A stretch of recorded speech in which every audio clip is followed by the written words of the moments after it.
Oni or nani like, share, subscribe godhuudhaan nu gargaara.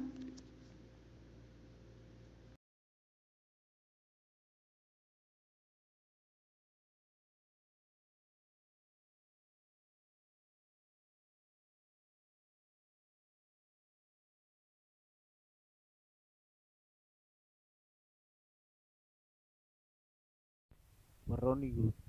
feesbuukni keessan gizee hunda namni isinirra gubbuu yaadaa oolu bakka ittiin furtanii isinitti hima siitinka keessanii galtanii achumaan bakka maqaa irraa qajeelatan kana bira gad dhuftanii karaa jalaa gad dabartan akkuma inni asirratti isin garsiisaa jiru kanatti achi booda gad dabartanii bakka ani isin garsiisaa jiru tan amma xuxxanii as gubbatti paaswoordii teessan guuttan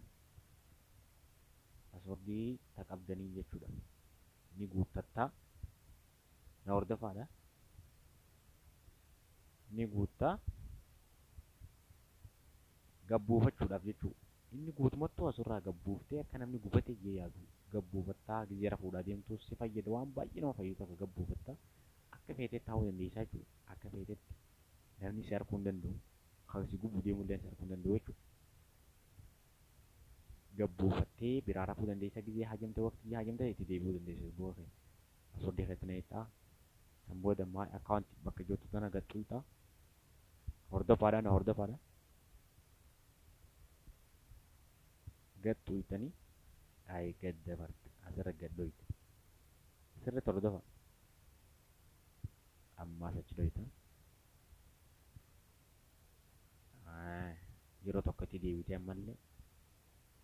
cuqaastaa na hordofa asirratti saniin booda keessaa baheeti jiraa jechuudha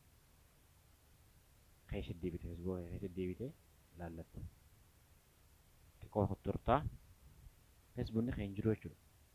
gabbuu jira jechuudha addunyaadhaa namni warri fireendota walii qabdus maqaa keessatti barreeffatanii isin dhufuufi haga ati paaswoordii keetii fi lakkoofsa keetti guutattee keessa deebitu jechuudha akka waan gubatee fakkaata xiqqoon hordofaadha